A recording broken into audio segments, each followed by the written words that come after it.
안녕하십니까.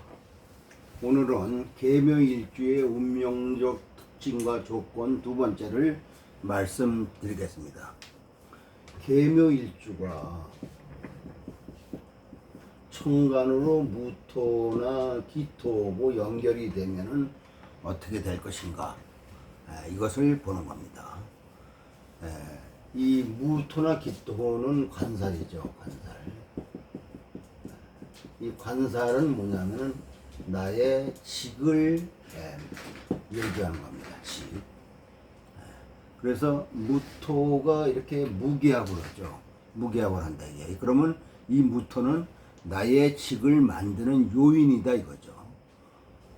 그러면은 무기합된 상태에서 계묘일주다 이거죠. 요 점을 잘 알아두세요. 무게합된 상태에서의 식신이다 이거예요. 식신. 그러면 식신을 쓰는 직이다 이거죠. 이것은 이렇게 혹자는 목국토로 경관을 하지 않느냐 이런 말도 하는 사람이 있겠지만 경관의 작용에서는 상당 부분 멀어져 있다 이겁니다. 그래서 직이 결정되고 그 직을 식신으로 쓰면은 자기 능력을 발휘하는 것, 말하는 것, 식신은 말하는 것 혹은 손으로 무엇을 만드는 것, 그런 걸로 여러 가지로 발현될 수 있습니다.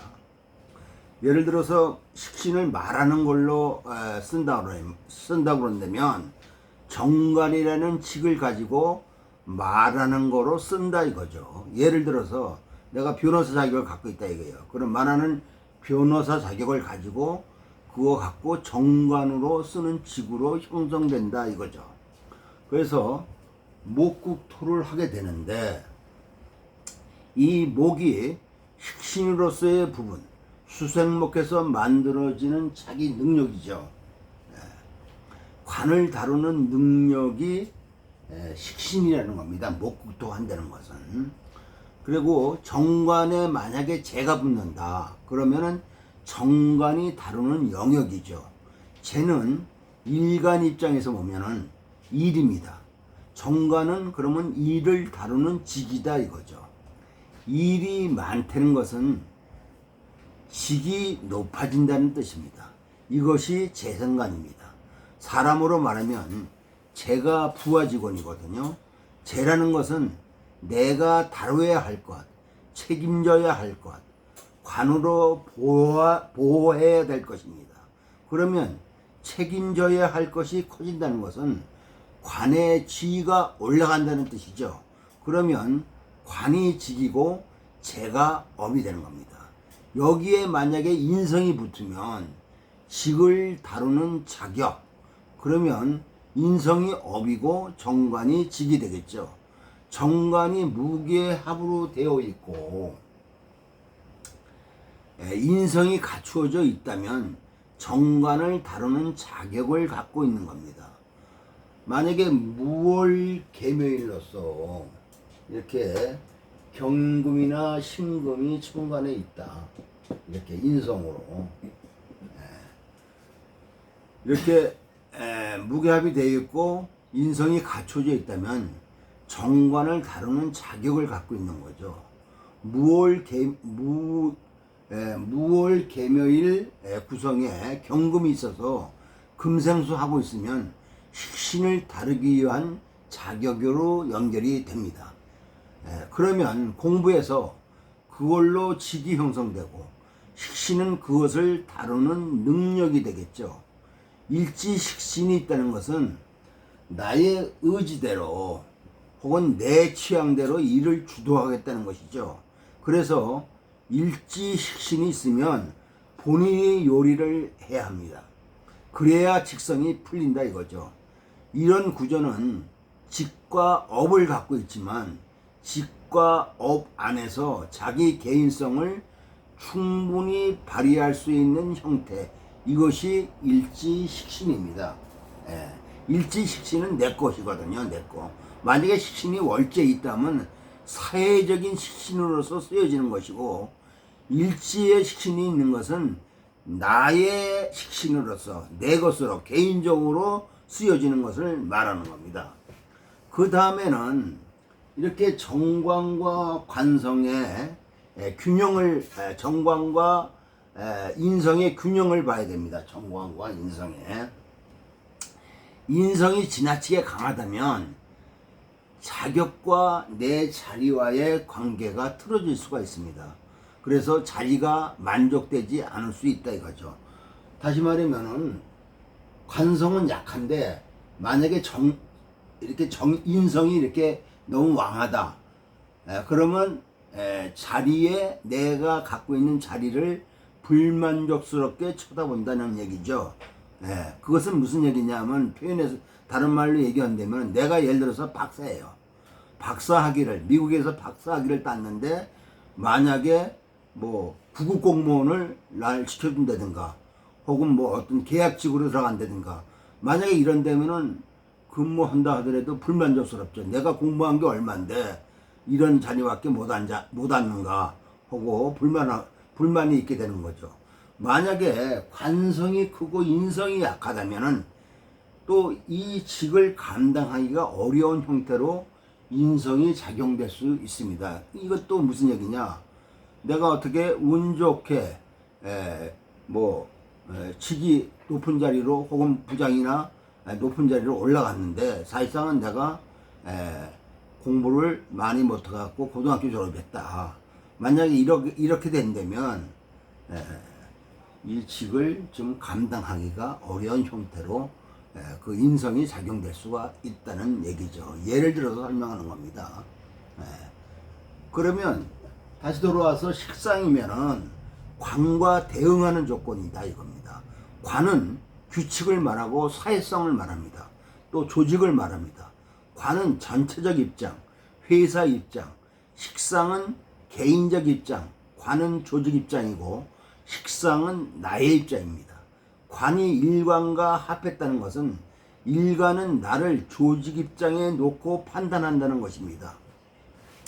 내가 회사나 조직 이런 거에 속해 있는 입장에서 그래서 내가 조직 중에 나다 이겁니다. 그것을 가정으로 말한다면 가정, 집안 중심의 나다 이거죠.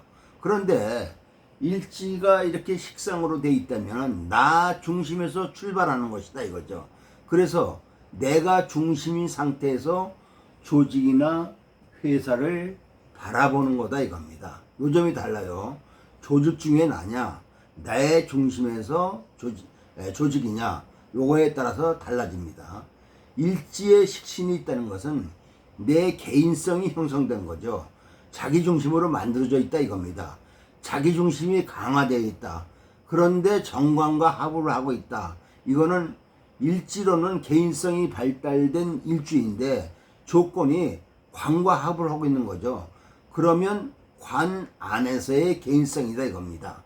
관은 밖으로 나가 있는 거고 자기의 영역은 자기가 하고자 하는 것은 안에 있다 이겁니다. 그렇게 되면은 직장에 가면은 자기 자리가 있습니다. 이 자리를 자기 스타일로 한다 이거죠. 일하는 형태도 다른 사람들은 회사가 만들어 놓은 규칙이나 틀로 맞춰서 하는데 일지식신은 자기 스타일로 하면서 나는 이것이 편하다 이렇게 얘기합니다. 그러나 관의 규칙을 넘어가지는 않는다 이거죠. 그 안에서 자기 스타일로 한다는 얘기입니다. 그 규칙을 넘어가지 않고. 그런데 만약에 일지가 식신이 아니고 상관이다. 그럴 때는 넘어갈 수가 있습니다.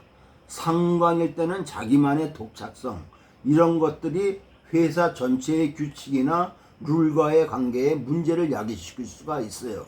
그러한 갈등적 요소를 만들 수가 있습니다. 그래서 상사가 관으로 지시가 되었다면 이런 식신들은 그걸 받아들여 자기식으로 만들어 간다 이거죠. 크게 거부 반응이 없습니다. 그런데 상관이라면 거부 반응을 일으킬 수 있다 이거죠.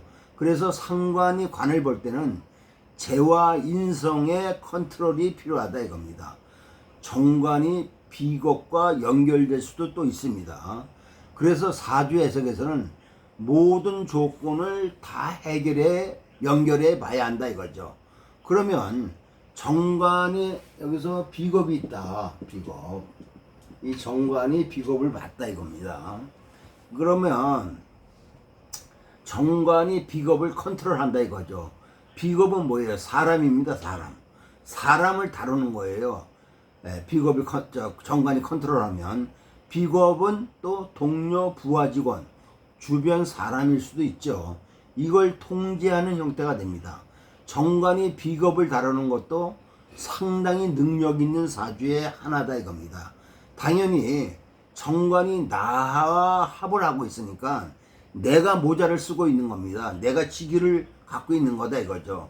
그래갖고 내가 모자를 쓰고 비겁들을 컨트롤할 수 있는 지위를 갖고 있다 이거죠.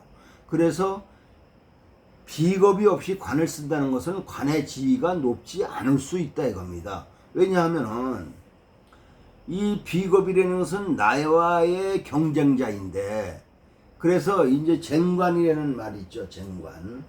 비겁이 있거나 오면은 관을 놓고 다툰다 이거죠. 관을 놓고. 네. 그런데 이렇게 우리가 쟁관이나 뭐 혹은 쟁제나 이러면 굉장히 뭐 크게 많은 것 같이 설명하는 사람들도 많이 있는데, 그게 그렇진 않아요. 이 쟁관이나 쟁제를 안 하면은, 쟁관을 안 하면은 크게 성공할 수가, 지위가 올라갈 수 없고, 쟁제를 안 하면 크게 돈을 벌 수가 없는 겁니다. 이래서 이것을 어떻게 활용하느냐, 이게 중요한 거지, 쟁관, 쟁제를 두려워할 필요는 없습니다. 만일 쟁관이 지금 여기서 설명한 것처럼 쟁관이 될 때는 그 쟁관을 제압하는 것이 뭡니까? 관이죠. 내가 관을 소유하고 있으면, 이렇게 무게 앞에서, 여기 임수가 있다 하더라도 무게 앞에서 내가 관을 내가 쓸 수 있다고 한다면은 내가 비겁을 제할 수 있지 않습니까? 그렇게 되면 내가 올라가는 거다 이겁니다. 그 점을 알아두셔야 된다 이게요.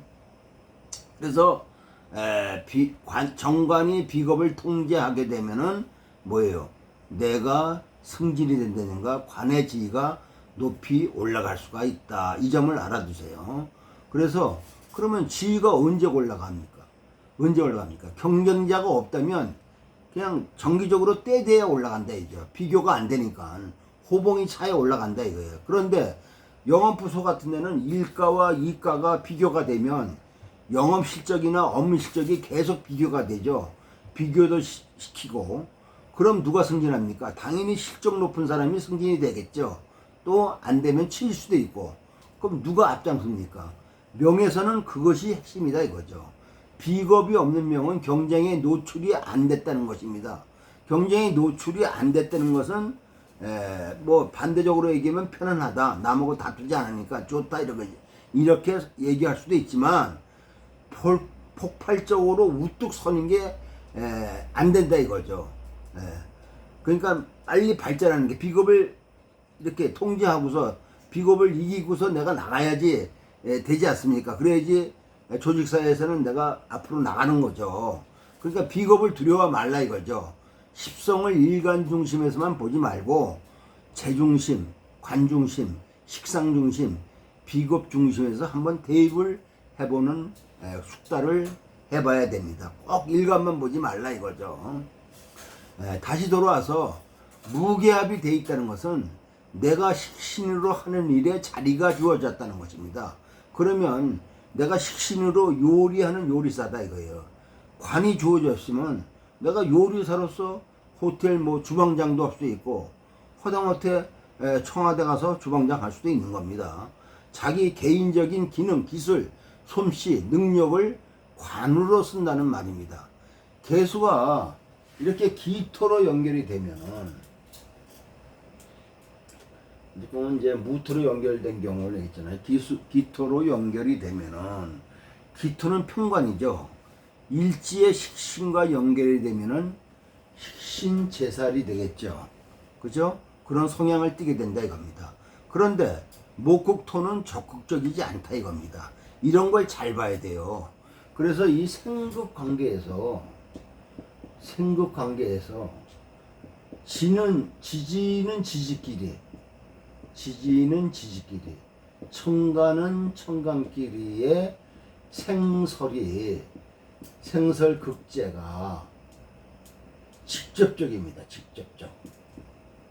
그런데 지지가 청간을 생한다든가 청간이 지지를 생한다든가 이거는 간접적이다.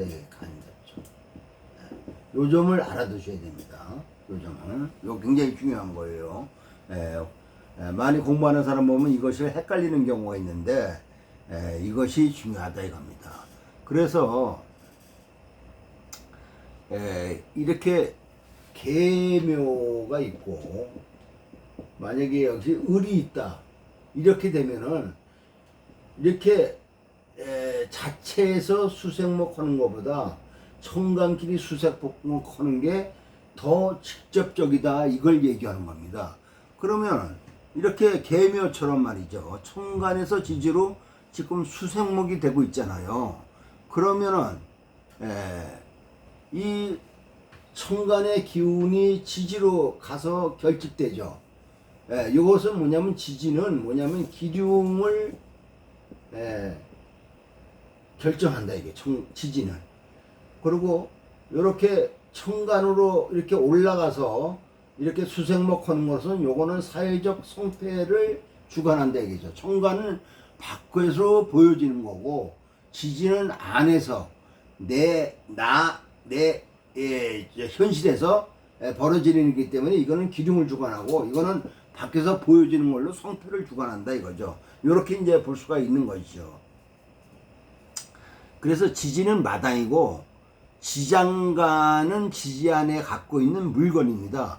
이것은 지장간에 있는 것은 가능태이지 그것이 청간으로 튀어나오지 않으면은 가능태로만 있지 활동을 안 합니다. 근데 뭐 요즘에는 뭐 유튜브를 보거나 이 공부하는 사람들이 이것을 분별을 잘 못해요. 그냥 지장간에 있는 것이 막 뭐 서로 합하고 극하고 충하고 막 이런다고 그러는데 이거는 참 생각해 볼 문제다 이겁니다.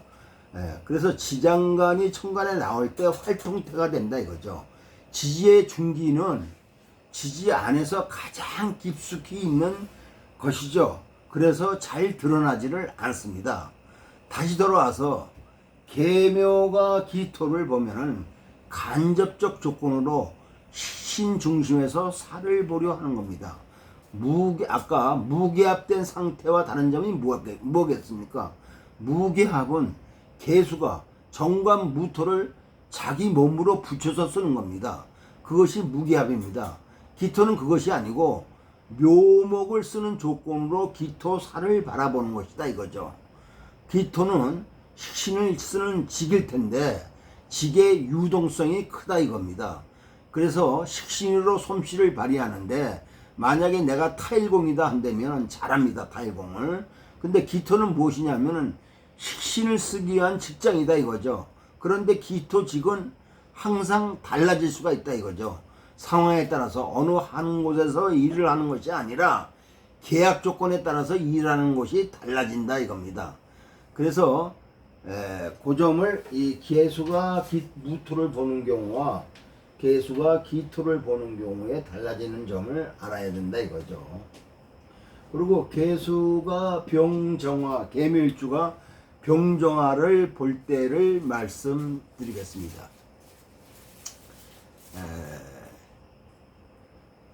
계묘일주가 이렇게 화를 보면은 병화 정화 아닙니까?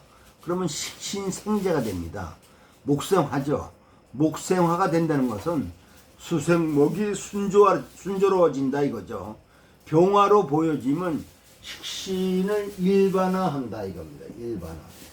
식신을 일반화한다. 그래서 일반화한다는 것은 두루두루 쓰이게 하는 것, 이것을 말합니다. 여기도 통용되고 저기도 통용되는 것, 그것은 일반화한다는 거고, 이것이 정화를 본다 그러면은 전문화된다는 겁니다. 어느 목적에 한정된다 이거죠. 그래서 식신이 일반화되는 것과 어디에 특화돼서 한정하는 것의 차이를 한다 이거죠. 그래서 우리가 연기를 많이 한다면 만약에 병화로 보여지면 어느 역할이나 두루두루 잘하고, 만약에 정화로 보여지면 어떤 특정한 캐릭터로만 쓰여진다 이거죠. 역할이 딱 한정된다는 것입니다. 그러면 뭐 예를 들어서 내가 깡패로 나왔다 하면 깡패로만 역할이 주어진다 이렇게 되는 거죠. 어느 하나만 이렇게 딱 역할이 주어지는 거고, 이 병화는 이것저것 다 할 수 있다 이것을 얘기하는 겁니다. 이 점을 알아두세요. 그리고 식신은 뭐예요? 기술이고 예술 아닙니까? 식신은 이건 손재주고 몸재주인데, 그러면 기술과 예술의 차이점을 어떻게 구별하느냐 이거예요. 기술은 목적 부여가 된 거고 예술은 탈목적입니다. 목적이 없어요. 그래서 만약에 기타를 내가 친다면 협주를 하는데, 기술은 나의 기타 능력이 협주를 잘 드러내는 것은 내 기술이 뛰어난 거고, 나의 기타 능력으로 독자적인 감각으로 자기 음악을 만들어내면은 그것은 예술이라 이렇게 얘기할 수 있습니다. 오늘은 여기까지입니다. 구독과 좋아요를 눌러주시면 감사하겠습니다.